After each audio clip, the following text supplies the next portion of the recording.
On today's episode, we'll be comparing crimes in South Africa versus Portugal.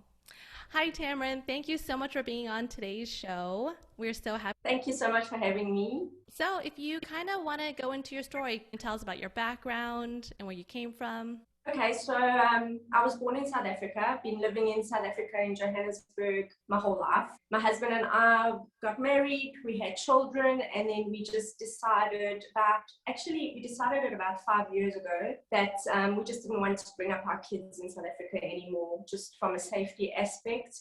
So his parents and his grandparents are from Portugal. So we came to Portugal to visit and to see, if we would enjoy the country. So we came twice. The first time we came just as a holiday, and then the second time we came and we actually stayed for a month to see what it would feel like staying here. And then we just said, if things don't change by 2019, then we were ready to leave, to come to Portugal. Wow. So how was life in Johannesburg? Yes. So I'm from Johannesburg. Life is really stressful living in Johannesburg. Actually, in any parts of South Africa, if you speak to any South African, you will hear that most of them have stories where they've had incidents with crime. So it's not a country that you want to raise your children in. It's very heavily involved in crime, a lot of crime, corruption. It's just not great for a family to live. Wow. I've always heard about the crime rate in South Africa, but never living in it. I can't even fathom examples and everything. So can you give us some examples? What would be considered normal in South Africa versus elsewhere? So it's so strange because anytime I speak to anybody that is not from South Africa, it's sort of like they don't believe me as I'm telling them the stories. So it's just not heard of as hectically in other countries as it is in South Africa. So you could be hijacked on a daily basis. There's hijackings, there's kidnappings, there's break-ins, there's robberies, there's armed robberies. It's just, there's never a day that you will go through without hearing that some crime-related incident has happened. So what's happened in the suburbs is most of the people have joined WhatsApp groups. So it's like they call it a community policing forum. So where I was staying, most areas have their own community forum. So they're on a WhatsApp group so that, you're looking out for your neighbor, and if there's any suspicious activity, you're on the group and you're letting people know. That's just basically how it is in South Africa. I mean, you have to live with electric fencing. Most houses have electric fencing, alarms, dogs, burglar bars, gates with burglar bars. I mean, we have tracking systems on your car to find your car if it goes missing. There's actually anti-hijacking courses that you can go on so that nothing happens to you in the event of a hijacking. There's been so many stories where moms have actually been hijacked and they've gone with the car with children inside of them in their seats. There's been stories of children, and this was just about a year before we left, which actually accelerated our decision to move. There was incidences of children trying to be pulled out of the car seat from the back window as the parents are. So I'm actually getting chills. Me too. As the parents are stopped at the roadblocks. Malls, the mall where I was staying at, I would not take my kids with me to the mall because they were taking children out of trolleys. So it's just, these things weren't happening every day, but it was happening more often, especially with children. That kind of got my guard up and kind of what made us decide. I mean, I love South Africa. It will always be my home. I love the people.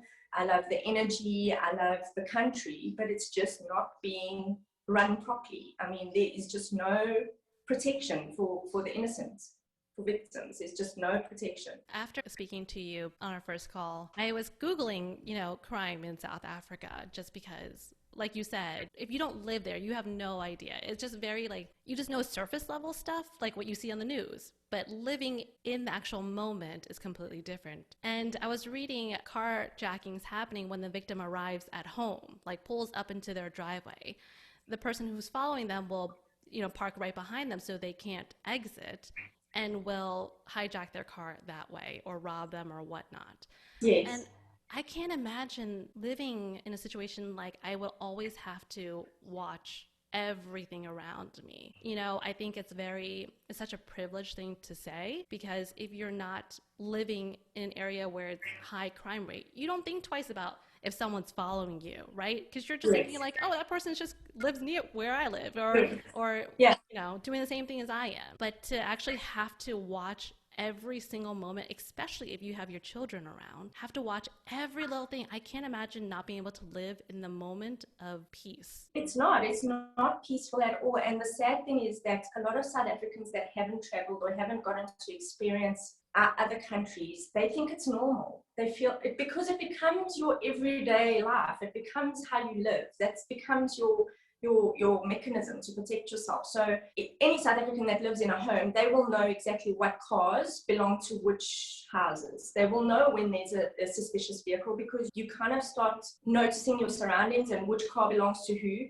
Even your sounds, you will know, okay, at 5 o'clock there's that sound, it's a neighbor closing their gates. What is that sound? What is that sound? Even to the point where you're sleeping, you don't fully sleep. Well, I never did anyway, because you're always on that alert. You can't go into a deep sleep because you've always got to hear out for sounds. Is that sound normal? Is it someone trying to break in? And I mean, I was very privileged in that we had security and burglar bars and alarm company. And there are some people that cannot afford those luxuries. So even when you go to shopping centers, you've always got to look, is someone following me? Does that person look suspicious? It's really not a way to live, especially with small kids. I mean, as a mom, like, I found this very difficult. I'm trying to get my child in the car, and my trolley of groceries is parked there. Now I have to watch the trolley to make sure nothing's going to be taken out there. I have to make sure that no one's approaching my car. At the same time, I have to get my child into the car quick, make sure nobody's watching me. Is anybody following me? And then when I have to go home, I have to make sure, has there been a suspicious vehicle following me? If you get home and there is a car following you, everybody knows you have to ride around the block or make sure that no one's following you. If someone is following you, you have to drive to the nearest police station. So it's just things like that you just, when you get here, it's just like a relief. Okay, you still don't come out of it. Because I was walking in the city the one day, and there was a lady walking like really close to me. She was like in my personal space behind me, and I was like, why is this woman following me? And then I had to go back and say, oh my word, you're not in South Africa, you're in Portugal. She's just probably walking to work or to a store. Right. So that's how it is living in South Africa. You always have to be on alert. And it's like I said to my husband, when we go back to visit South Africa, I have to switch that switch on again, because I'm just so laid back here. I mean, I don't have to worry about these things. It's great that you don't live there anymore, but just to be still on alert for probably for the rest of your life, you'll always have some guard up whenever you're outside your house, or maybe even inside your house. I know for me, like, the safety of my children is my top priority as a mother, and exactly. I'm sure with you and everyone else. How did your parents raise you to be on alert in South Africa? Okay, so when I was growing up, I mean, things were a lot different back then. The crime really escalated, I'd say, in the past 10 years. So I've been not a teenager for quite some time now, but going out, it was always just like, okay, so I wasn't allowed to go out until I had finished school. And also we didn't have a lot of things in close proximity as we do today. But I can definitely tell you today that the teenagers of today, their parents will either not allow them to go out, or if they are going out, I don't know actually how they're teaching their kids. I mean, it's just become such a natural part of our life. I think it just becomes common knowledge to not talk to strangers, phone when I get there, phone when you get home. The teenagers, they normally like hold house parties and things like that. That's what I'm assuming, because I haven't been a teenager for long, but if I think of my dad and his kids, they don't really leave home. They don't go out. So if they do, then my dad wants to know who's the parent. He has to meet them first. Where are they going? But to go out on their own to like coffee shops and things like that, he doesn't really let them go out. So like hanging out at the mall, and you can hang out at the mall, but like walking from home to the mall, you cannot do that. As an adult, even it's quite risky. I mean, you'll get robbed for your cell phone. I mean, it's just, you can't. So when did you first discover Portugal? So I think I came here before having my son. My son is 6 now, so I think about 7 years ago. So it was just before I had my son. And then we came on a holiday. So we just, we saw the touristy side of things. And then we came afterwards when my son was about a year, 2 years. And we stayed for a month in Portugal. So my husband's grandmother, she used to live here. And the property was abandoned because all the grandkids and all her children moved to South Africa.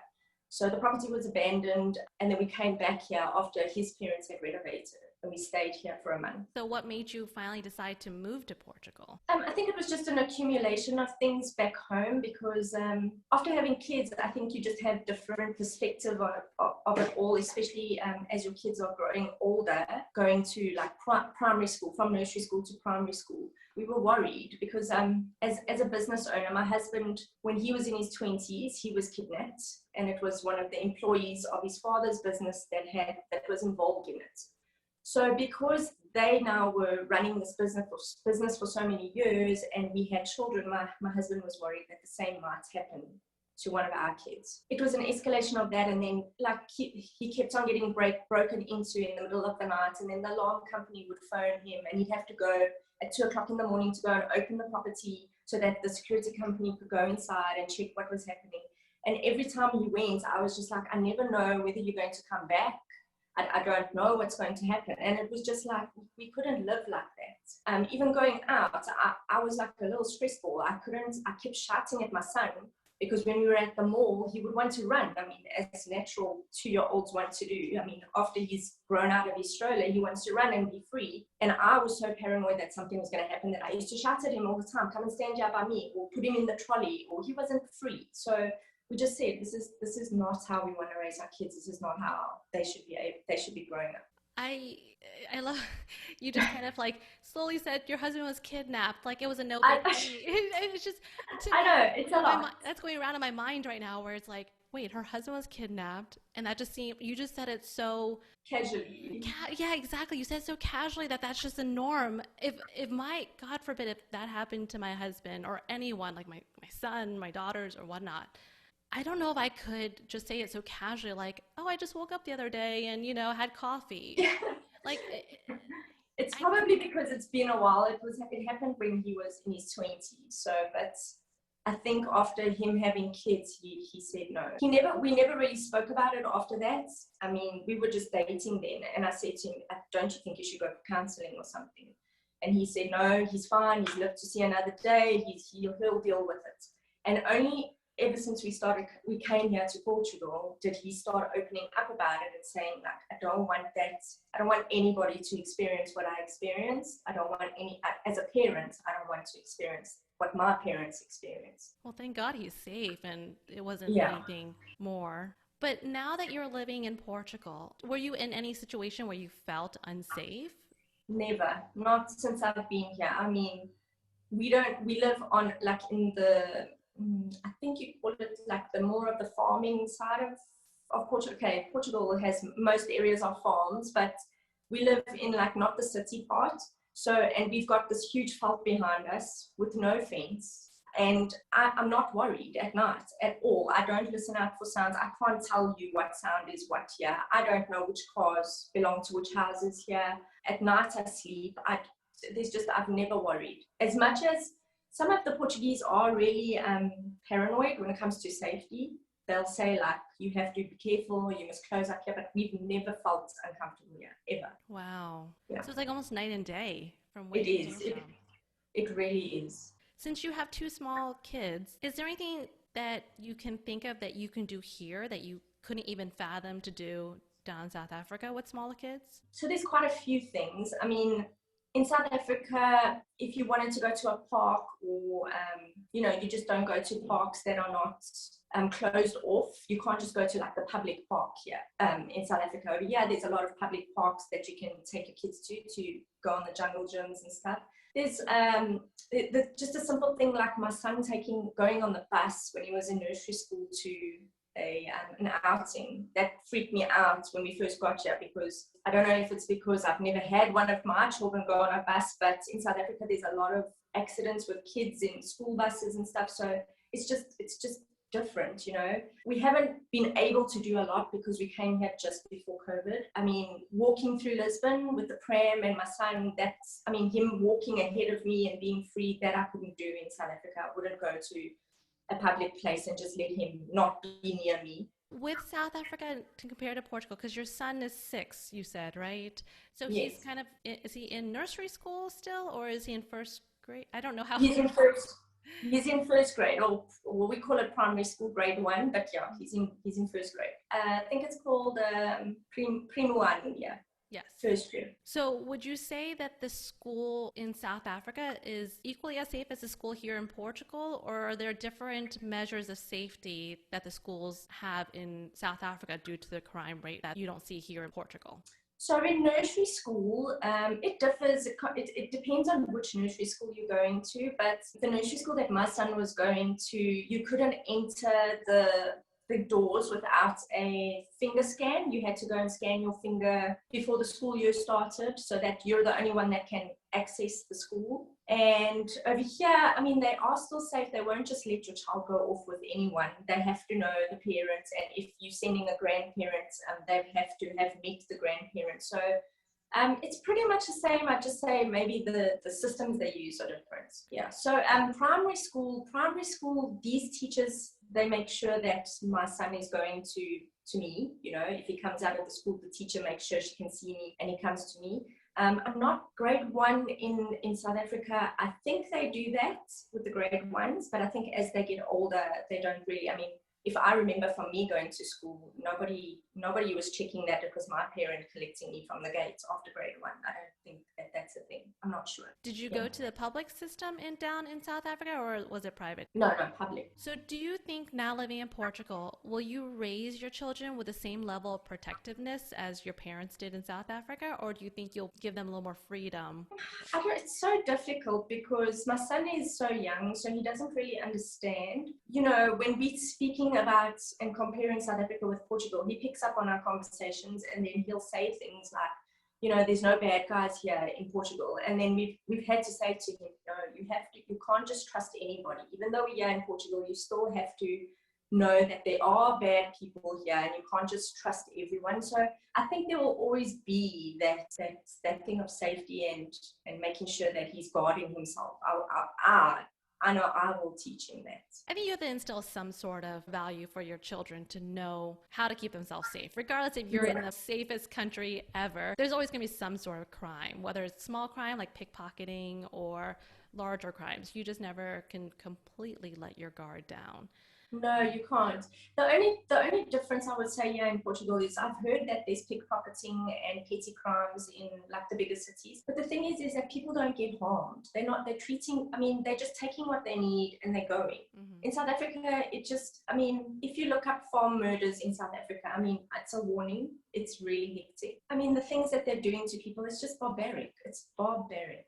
It's almost like you're watching like a show and it's not fictional. That's real life in some situation. I'm still over here reeling in from what you're telling me, and I'm like just imagining myself living in your shoes, and I just can't. I wouldn't even know what to do in half the situations. If someone were to hold a gun up to me, I wouldn't even know how to feel. And unfortunately, I think in most cases, a lot of South Africans are probably so unfazed by it because they've heard it or seen it. Yeah, I don't think they're unfazed. I think they're prepared. You always research things. It's a stupid little thing. Like if you ask any mom, like a new mom in South Africa, especially in Joburg, she will tell you she won't put the car seats on the passenger side at the back, because if she's hijacked, she needs to get to her child quickly to take the child out so that they can take the car. Just little things like, if you are being hijacked, you don't reach down on the side to take your seatbelt off because they think that you are getting a firearm out. So you have to don't look at them in their eyes. There's so many things that you just prepared for, and that it just goes around, it just circulates what to do in this situation, what to do in this situation. It can never fully prepare you, but I think compared to most people or countries, we are probably the most prepared for crime. It's just so sad. It's just so sad that it has to be like that. It's not normal.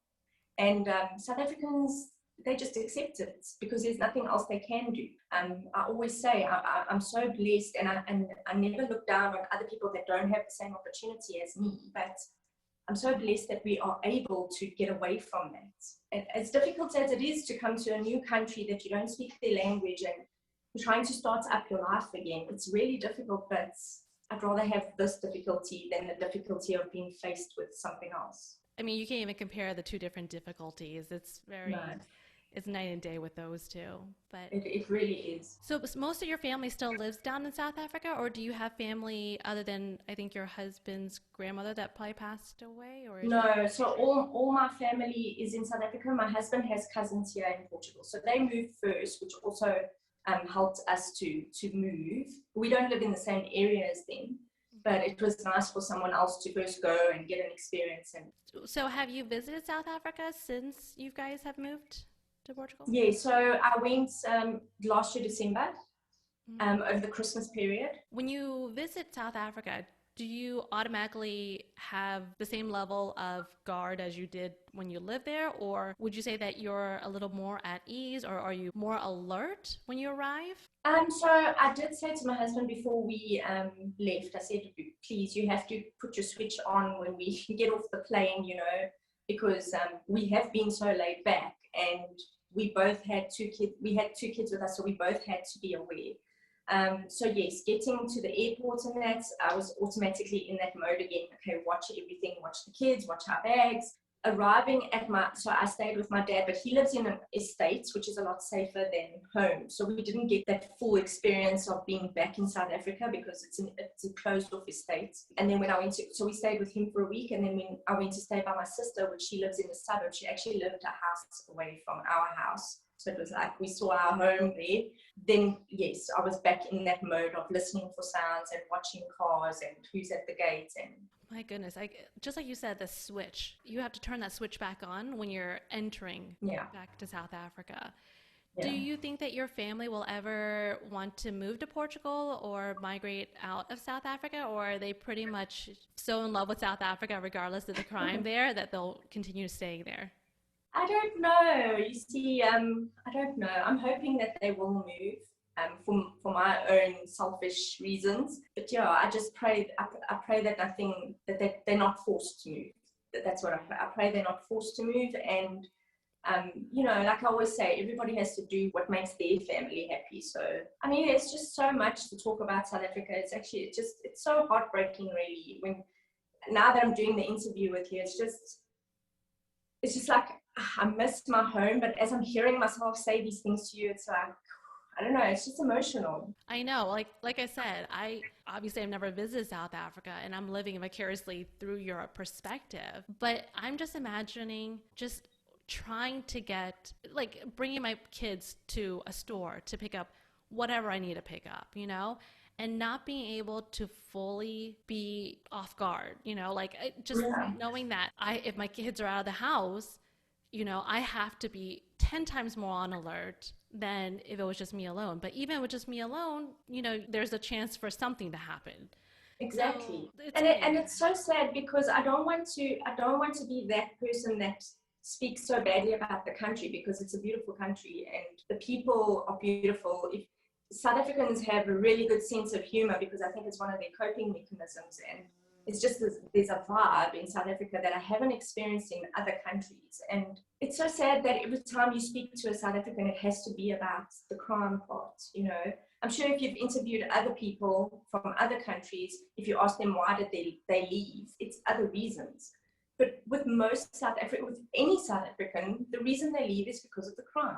It's just too much to handle. It's not a normal thing to deal with every day. I think it's good to bring up the reality of life, you know. Yeah. Other people who live in other countries who are watching this or listening to this, they have no clue, you know. Like I said, you can see something on the news and just brush it off like, oh, okay, it's just one incident. Yes. But if it's an actual everyday occurrence, nobody knows how life is living in fear at all. Yeah. And to be able to actually live in an area where you don't have that fear in you on a daily basis, nobody will understand that feeling of just feeling safe. Yeah, and it's amazing. It's just like you can breathe a sigh of relief, not having to worry all the time. You know, that was the thing. I was worrying all the time, every minute of every single day.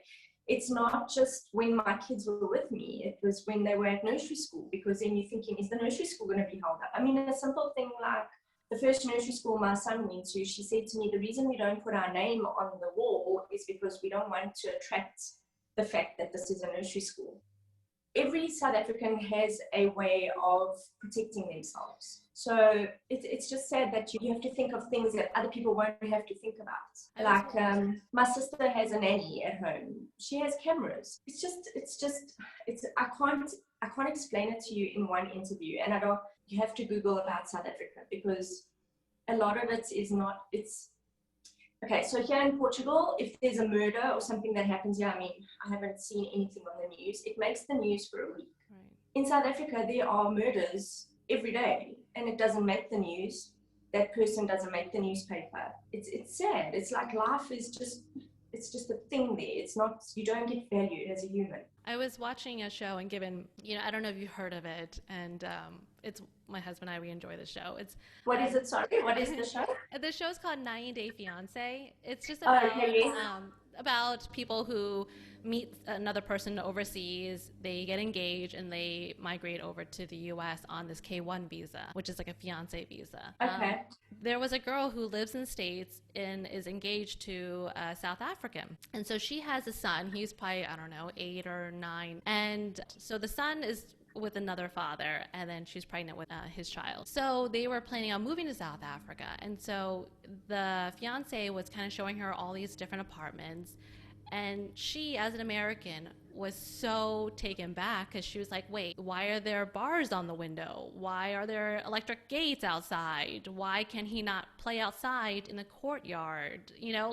Just common things that we take for granted living in the States. Yeah. We don't have, even in Portugal, it's new for me, not so much for my husband, but why are there bars on the window? I think that's a commonly asked question on forums, why are there bars on the window? I don't understand. Yes. Or why do people have so many dogs outside? I don't get why people have dogs even in Portugal, just certain things that as an American, it's just not common. Yeah. Or electric gates. That would never really happen where I live. Most people don't even have fences, because we like to have open yards, and the kids can roam and play. But so she was just like, I don't understand. And, he was just trying to teach her very common things like, hey, you have to watch out for this or this. And she's just like, I can't live like this. How is my son going to enjoy life?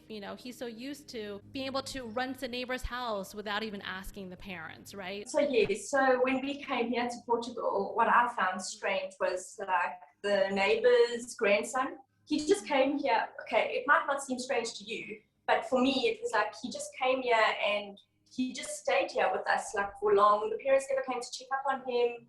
They were just so comfortable with leaving him with us. I mean, we have met the neighbors before, but we don't know them that well. And I would never do that in South Africa. I don't think I would actually even let my son go next door. Right. Yeah. So it's just interesting, based upon how you grew up is how you perceive life almost. Yeah, so it was kind of different when I was growing up. I mean, I remember I used to play in the streets and walk from the bus home from school. But like I said, it just, from about 10 years ago, the crime escalated so badly that this is where it was changing, but then it just got worse, in the last 10 years. So I can't imagine the norms that you grew up with, being able to, like you said, play outside or walk home and everything, and then almost really quickly you had to change your complete. Yeah, so it was always there. You always heard about an incident that happened, maybe in the next suburb, or this happened, a hijacking happened there, and then it just started becoming like a cannonball.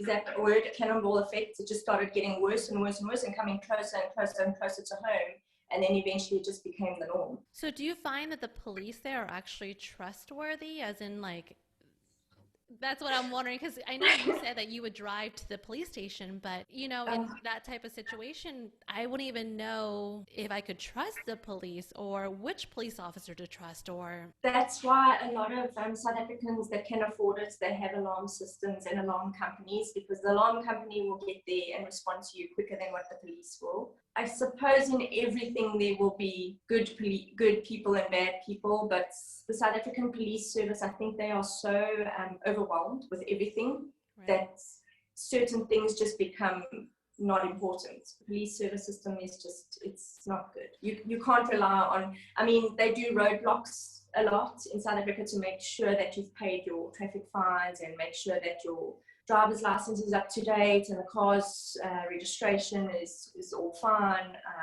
But sometimes the traffic department, they will ask you for a bribe. If they don't, they will torment you. So, you just respect them, and you can't just, it's so difficult. There's just so much to tell. There's so many stories. I mean, it's just too much. I can't put everything into one interview. It's ridiculous. But it's amazing because after speaking to you the first time, I'm just like, for someone growing up in such a high crime area, you seem very laid back. You seem very relaxed. You seem always happy and positive. And I just know myself, if I were to be having to switch my life into protective mode, it would give me the worst anxiety ever. I would not be happy and positive like you. So whatever you're taking, I need some of that because I feel like I have a pretty casual life, and you are by far way more positive than Maybe it's because I'm here in Portugal and I'm not in it. Maybe if you had interviewed me in South Africa, I would be like looking around to see what was that sound. I don't know. But I think you just learn to adapt. I think when you're in South Africa, it just becomes a normal way of life that you don't actually realize. You don't realize that you're in it until you're removed from the situation. Do you realize that it's not normal how we were living? And your husband, since he's endured quite a bit in his life, would you say that he's a completely different person in Portugal? Or yes, he's way more relaxed. He is way more relaxed. He suffers from anxiety, and I think it's probably from everything that happened back home.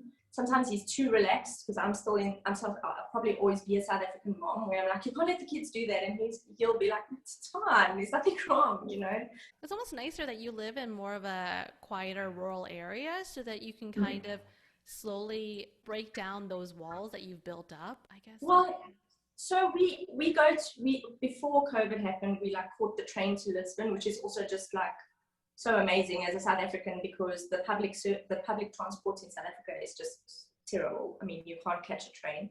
There is one train that you can catch, and it's really expensive. But for us, that was an amazing experience, and we weren't scared because we already feel that we are South Africans and we can cope with anything that's going to come our way crime related. If you understand what I'm saying, it's sort of like you say, well, if they're going to try with a South African, they're trying with the wrong person because we are already equipped for whatever's going to happen. So for us to go out and be in the city and that, it doesn't really, we don't really get worried by that. Yeah. That's good though, because I want to start hanging out with a lot more South Africans because they're going to be able to be like, oh, you better be careful over there. I'm like, wait, what are you talking about?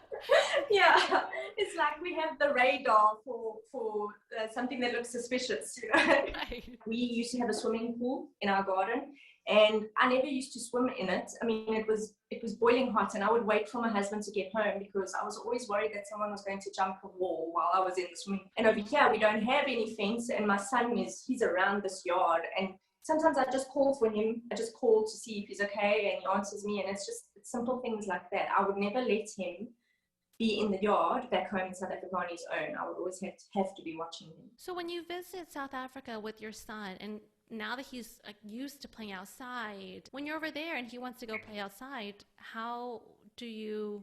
We all go outside. We all go watch. Yeah. It's not like, so with my sister, at least you can see the yard from her lounge. I mean, the lounge door goes onto the garden, but I wouldn't let him play at a friend's house or whatever if I wasn't able to physically see him or be able to access him quickly, It's even things like we South Africans love to braai. I don't know if you've heard of braaiing. It's like your equivalent of barbecuing. Yes, I just learned that the other day because... Yeah. But South Africans love to do that. That's like their favorite pastime on weekends in summer. The family gets together and friends and you braai and whatever. So we used to do that regularly back home, but then when it started getting late at night, my family would stay outside, they would sit outside and carry on chatting to each other, and I'd be like, guys, I want you to move inside because I'm not feeling comfortable. I can't just be here relaxed, enjoying the conversation, because you're always worried that you're going to have an intruder at any minute. So we always had to move inside. For those that don't know what braai is, Can you explain what it is? Just because I know, I just found this out the other day. So a braai is, we just cook our meat over a braai. I think Americans call it a barbecue, and it's like a huge offense to South Africans if you say you're going to barbecue. My son said it the other day, we're going to barbecue. I said, where did you learn that word? You're a South African, you always say braai, we don't say barbecue. So it's just cooking meat over coals, over a grid. Yeah. It's funny, on that show that I was telling you about, the 90 Day Fiance, there's another girl that's married to a South African, and that's how I found out about that word. And she was saying how she was planning on bringing sides, like coleslaws and whatever side, American sides we would bring. He said, I guess he responded back, why are you bringing sides? This is all meat. We just put meat on a table and that's it, you know? There are no sides. Don't even bring that coleslaw. What's this, mashed potatoes? No, none of that. It's just meat. No. And so she was taken back. She was like, wait, it's not a barbecue then if you don't have sides. And he's like, it's not a barbecue. Just like what you were saying, like, stop bringing that word up. This is not, we are not in America. This is how we do it here. So it's interesting that you just said that because it was literally how he would explain it too. Yeah, no, we do sides, but normally the host does the sides unless it's discussed prior, like you bring the salad, you bring this, but if it's normally you bring your own meat and the host has the sides. But we do have sides. Okay. Well, maybe it's just like typical guys, you know, all they care about is the meat. They don't care about that's true. That's so true. Well, I really appreciate your time. Thank you so much for sharing your story with us. I'm sure everybody will be, I don't even know what the word, how everyone will feel, but I'm sure they really appreciate you sharing your experiences with us. It was such a pleasure having you. No, thank you. I enjoyed answering all your questions. Thank you for having me. And it was nice to meet you as well. Yeah, it was nice meeting you too and seeing you face to face. Yes.